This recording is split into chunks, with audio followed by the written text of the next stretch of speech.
ವಿಧಾನಸೌಧದಲ್ಲಿ ಜನಸ್ಪಂದನ ಕಾರ್ಯಕ್ರಮಕ್ಕೆ ಭರ್ಜರಿ ರೆಸ್ಪಾನ್ಸ್ ಸಿಗ್ತಾ ಇದೆ. ಕೆಲ ಸಮಸ್ಯೆಗಳಿಗೆ ಸ್ಥಳದಲ್ಲೇ ಪರಿಹಾರವನ್ನ ಕೊಟ್ಟಿದ್ದಾರೆ ಸಿಎಂ ಸಿದ್ದರಾಮಯ್ಯ.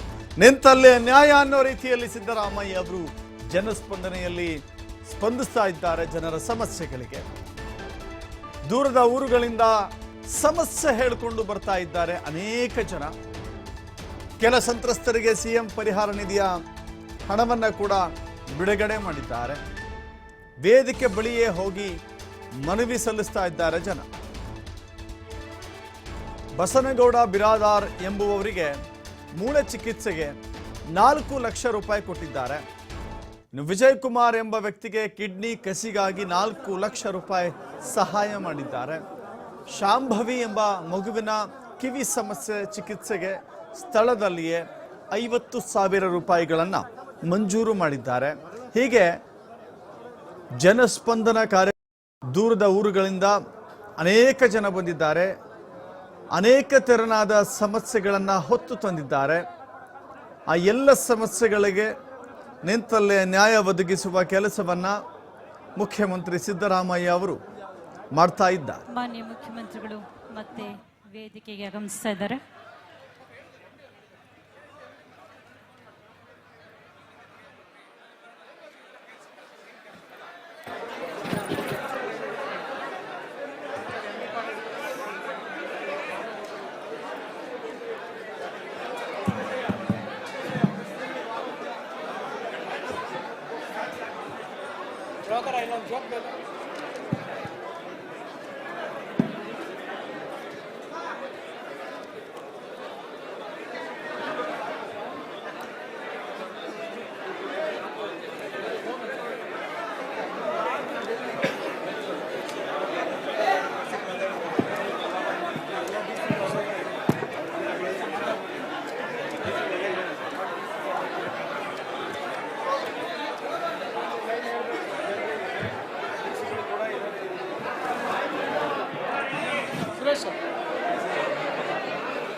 ಬಂಧುಗಳೇ, ಇದೀಗ ಮಾನ್ಯ ಮುಖ್ಯಮಂತ್ರಿಗಳು ಅಧಿಕಾರಿಗಳನ್ನು ಉದ್ದೇಶಿಸಿ ಮಾತನಾಡಲಿದ್ದಾರೆ.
ಸರ್ 100 ಅಂತ ಹೇಳ್ಬಿಡಿ ಸರ್.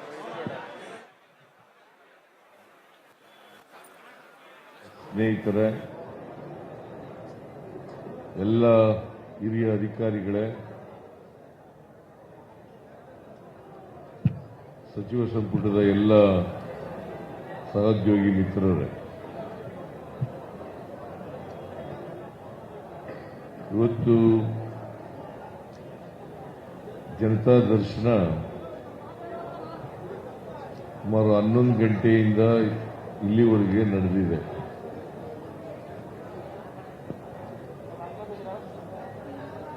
ಎಲ್ಲ ಇಲಾಖೆಗಳವರು ಕೂಡ ಅರ್ಜಿಗಳನ್ನು ಸ್ವೀಕಾರ ಮಾಡಿ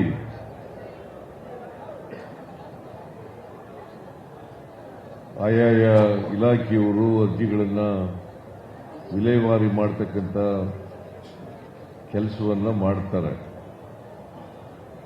ಎಲ್ಲ ಜಿಲ್ಲಾಧಿಕಾರಿಗಳು ಕೂಡ ಎಲ್ಲ ಜಿಲ್ಲೆಯ ಜಿಲ್ಲಾಧಿಕಾರಿಗಳು ಕೂಡ ವಿಡಿಯೋ ಕಾನ್ಫರೆನ್ಸ್ನಲ್ಲಿ ಅವರು ಕುಳಿತುಕೊಂಡು ಇವತ್ತಿನ ಕಾರ್ಯಕಲಾಪಗಳನ್ನು ನೋಡ್ತಾ ಇದ್ದಾರೆ. ಇವತ್ತಿನ ಜನತಾ ದರ್ಶನ ಕಾರ್ಯಕ್ರಮದಲ್ಲಿ ಸುಮಾರು 11,000 ಜನರು ಭಾಗವಹಿಸಿದರು. 11,000 ಜನರು ಭಾಗವಹಿಸಿದ್ರು.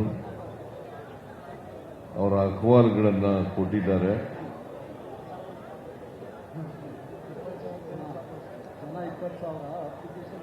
ಅಪ್ಲಿಕೇಶನ್ಸ್ಗಳು 11,000,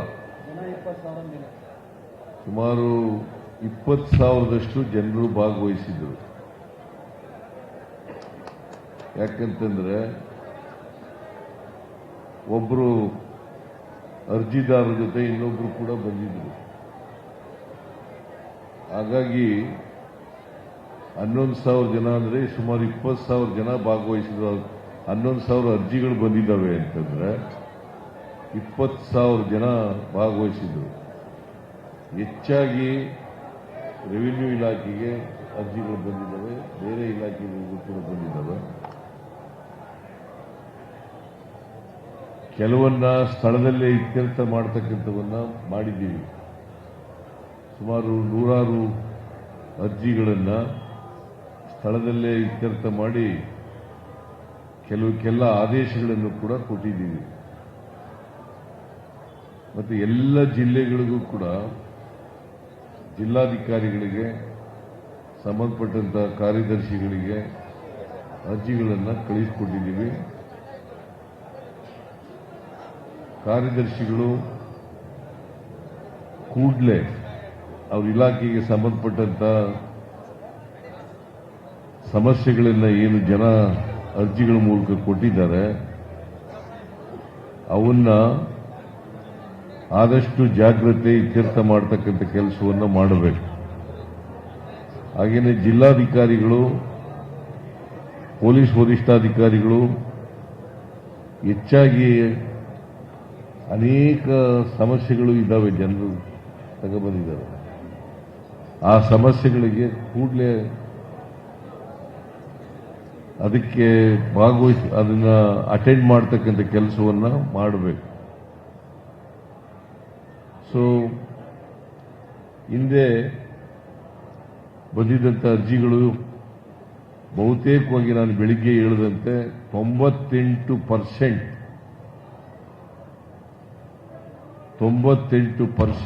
ಇತ್ಯರ್ಥ ಆಗಿದ್ದಾವೆ. ಈಗ ಬಂದಿರತಕ್ಕಂಥ ಅರ್ಜಿಗಳನ್ನು ಕೂಡ ಯಾವ ಸಮಸ್ಯೆಗಳು ಇತ್ಯರ್ಥ ಮಾಡಲಿಕ್ಕೆ ಸಾಧ್ಯ ಆಗ್ತದೆ, ಪರಿಹಾರ ಕೊಡಲಿಕ್ಕೆ ಸಾಧ್ಯ ಆಗ್ತದೆ ಅಂತ ಅರ್ಜಿಗಳಿಗೆ ಪರಿಹಾರವನ್ನು ಕೂಡಲೇ ಸಂಬಂಧಪಟ್ಟಂತ ಅಧಿಕಾರಿಗಳು ಕೊಡಬೇಕು.